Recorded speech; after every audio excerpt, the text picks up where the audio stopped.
নির্বাচন কমিশন তারা তাড়াহুড়ো করেছে এবং সেই তাড়াহুড়ো করেছে নরেন্দ্র মোদী এবং অমিত শাহকে খুশি করতে। মঞ্চের ওপর থেকে বললেন মুখ্যমন্ত্রী মমতা বন্দ্যোপাধ্যায়, পাল্টা বিজেপি বলছে এসআইআর এর আতঙ্কে এখন শাসক দল কাঁপছে। দেখুন, আজকে হঠাৎ মোদী বাবুকে আর অমিত শাহকে সন্তুষ্ট করবার জন্য কুর্সি বাবু যিনি ইতিহাস তৈরি করতে যাচ্ছেন, আপনার ইতিহাস পাতিহাস হবে। যারা সাংবিধানিক বডিকে চ্যালেঞ্জ দিচ্ছে, যারা জ্ঞানেশ কুমার আমাদের সিইসির বাপ তুলছে, তারা বাবা সাহেবের মুক্তিতলা থেকে মিছিল শুরু করছে। বাতাসে হালকা হিমের পরশ লেগেছে, কিন্তু রাজনীতির হাওয়ায় তার লেশমাত্র নেই। বরং রাজনৈতিক তরজার ঘূর্ণাবর্তে সেখানে উত্তাপ বেড়েই চলেছে। মঙ্গলবার থেকে রাজ্যে শুরু হয়ে গেল এসআইআর এর প্রথম ধাপ, বাড়ি বাড়ি এনুমারেশন ফর্ম বিলি। আর সেদিনই এসআইআর এর প্রতিবাদে মিছিল করে সরাসরি মোদী সরকার এবং নির্বাচন কমিশনকে আক্রমণ করলেন মমতা বন্দ্যোপাধ্যায়। আমি চেয়ারকে বলছি না, কিন্তু বাবুকে বলছি। কোন বাবু আমি বলবো না, প্রথম বাবুও হতে পারে, দ্বিতীয় বাবুও হতে পারে, আবার বাচ্চারা চামচ দিয়ে দুধ খায়, সেই চামচ দিয়ে দুধ খাওয়া বাবুও হতে পারে। আমি কাউকে ইঙ্গিত করে বলছি না, আমি চেয়ারটাকে রেসপেক্ট করি, কিন্তু মনে রাখবেন দালালি করারও একটা লিমিট আছে। আপনারা তো সব চন্ডি পার করে দিয়েছেন, অত্যাচারের সব সীমা পার করে দিয়েছেন। 21শে জুলাই আপনার সুন্দর হিন্দি ভাষণে ধর্মতলায় বলেছিলেন এসআইআর করনে নেই दूंगा, लड़के लूंगा, घिराव कर दूंगा। कहा हुआ ममता बनर्जी, हुआ आप क्या करेंगे? आप एसआईआर भी चालू हो गया, 7 फरवरी वोटर लिस्ट भी आ जाएगा और आपका रोहिंग्या और बांग्लादेशी मुस्लिम घुसपैठिया वो कहाँ जाएगा? মমতা বন্দ্যোপাধ্যায়ের মুখে ফের শোনা গেছে মির্জাফর আক্রমণ। मिर्जाफर जी, जब बांग्लादेश अशांति छिलो तो आपने क्या किया? आपने बोला 2024 পর্যন্ত যারা এসছেন তাদের তাড়ানো হবে না। মানেটা কি? তাদের ভোটার লিস্টের নাম ঢোকাবেন? তারা তো এন্টাইটেল নয়। এখন আবার নতুন কথা বলছে নাগরিক, ওরা নাকি নাগরিকের অধিকার দেবে। আমাদের বাড়ি এক একজন জয়েন করলে তখন পরিবর্তন তো দেখায়, আর নিজের বেলায় সবচেয়ে উঁচু পোস্টটা নিজের ছেলেকে দিতে হয়। ভদ্রতা কোনো পাড়ার দোকানে, চায়ের দোকানে, মিষ্টির দোকানে কিনতে পাওয়া যায় না। ভদ্রতা আসে পরিবার থেকে, তার স্কুলিং থেকে, সে পারিপার্শ্বিকভাবে কাদের সঙ্গে আছেন তার উপরে। এটাই মনস্তাত্ত্বিকরা বলে থাকেন। তাহলে এটা দিয়ে মানুষের প্রমাণ যে তিনি কোন জায়গায় আছেন, তিনি কিভাবে এসেছেন, তিনি কোন সমাজের স্তর থেকে আসছেন।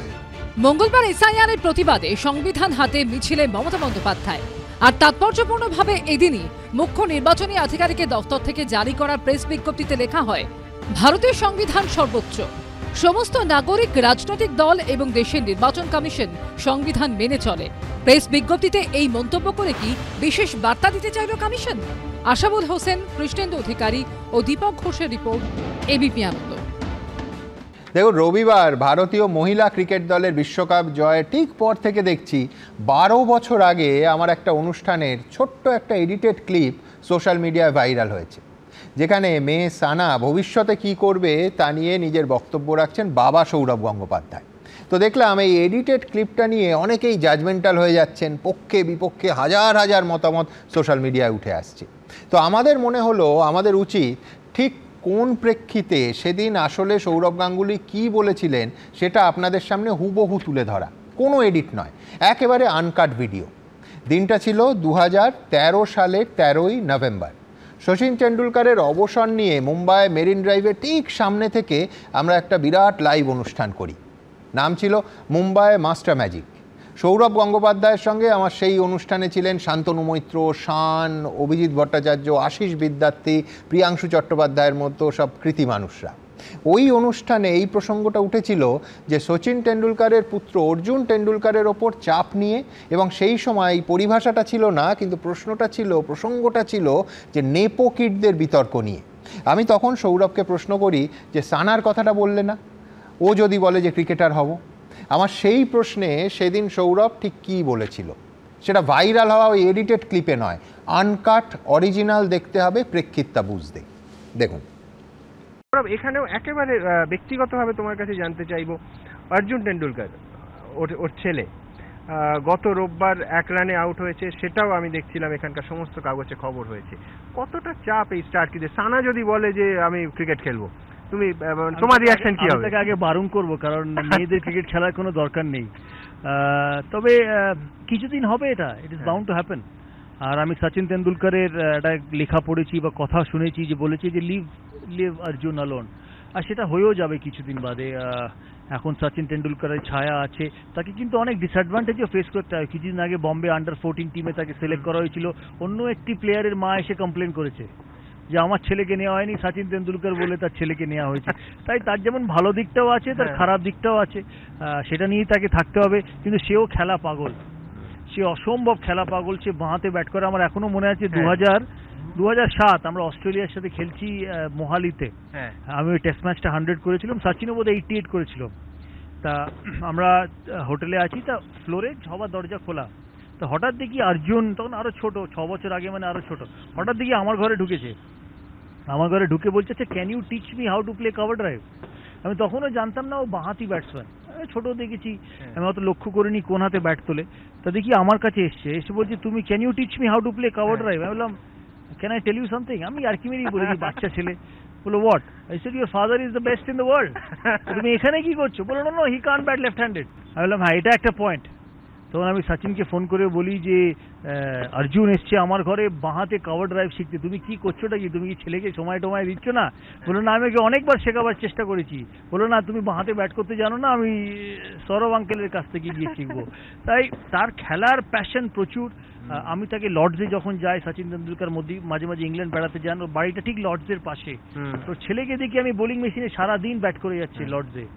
আশা করি সে যদি সচিন তেন্ডুলকারের 30%ও ক্রিকেট খেলে, সে কিন্তু যখন 30-40 বছর বয়স হবে, সে ভাববে যে না, আমি খেলায় সাকসেসফুল হয়েছি। কিন্তু তার উপর চাপ থাকবে, সচিন তেন্ডুলকারের ছেলে, ওই স্ট্যাম্পটা যাবে না। চাপ ছাড়াও যে বিতর্কগুলো আমি সেদিনই পড়ছিলাম যে কেন ভারতীয় নেটে সচিনের ছেলে বলেই সে বল করার সুযোগ পাবে, এও তো খবর হচ্ছে, এও তো আগে কখনো হয়নি, এই জিনিস আগে কখনো হয়নি। সব জিনিসের ব্যতিক্রম আছে, এটারও আছে, এই ভেবেই দেখা উচিত। আর আমার কাছে এটা খুব একটা প্রবলেমের কিছু নেই, কারণ আমরা অনেক সময় নেট বোলারদের ডাকি নেটে বল করতে, তারা ভারতীয় টিমের সাথে অ্যাটাচ নয়, তারা বাইরে থেকে এসে ভারতীয় প্লেয়ারদের হেল্প করে। তারা একটা প্লেয়ারের ছেলে বা মেয়ে আসতেই পারে, এটা family, it's an extended family. আমরা অস্ট্রেলিয়ায় দেখেছি বক্সিং ডে টেস্ট, মানে ক্রিসমাসের পরের দিন বা নিউ ইয়ার্স টেস্টে রিকি পন্টিং তার ছেলেদের নিয়ে এমসিজিতে ঘুরে বেড়াচ্ছে। এটা খুব একটা বড় ব্যাপার না, অ্যাজ লং অ্যাজ নেটে এসে ডিস্টার্ব না করে, সেটা আলাদা। আমারও মনে আছে 5 বছর বয়সে আমার বাবা যখন সিএবি সেক্রেটারি ছিলেন, আমি কেন ব্যারিংটনের প্র্যাকটিস দেখতাম নেটে দাঁড়িয়ে। তো এই অ্যাডভান্টেজটা থাকে, এটা অ্যাডভান্টেজ বলবো না, আমি মনে করি এটা যে একটা প্লেয়ার যে এতদিন ধরে খেলেছে, তার ছেলে এলে কি যায় আসে। আর সানার কথাটা বললে না, ও যদি বলে ক্রিকেটার হবো? না, মানে বলছে কি না, বলছে না। সে যতদিন আমি টেস্ট খেলেছি, সে টেস্ট ম্যাচ ইন্টারেস্টেড ছিল না। আইপিএল হওয়াতে সে রোজ মাঠে যেত, আইপিএল হওয়াতে প্রথমবার সে আমায় প্রশ্ন করে, বাবা আজকে কেন হারলে? এই প্রশ্ন আমি সানার কাছে শুনেছি, কিন্তু আমি আর খেলি না, আইপিএল লাস্ট ইয়ারের পর থেকে আর খেলিনি। তারও আইপিএল এর প্রতি ইন্টারেস্টটা কমে গেছে, প্লাস সে বড় হচ্ছে। একটা মেয়ে আর ছেলের মধ্যে অনেক তফাৎ, তার ইন্টারেস্ট আলাদা, সে নাচ শিখতে ভালোবাসে, এখন অনেক কিছু করে। আলটিমেটলি কোনটা করবে আমি জানি না, তবে পড়াশোনাটা বাবার কাছে মাস্ট, ওইটি করতে হবে তাকে।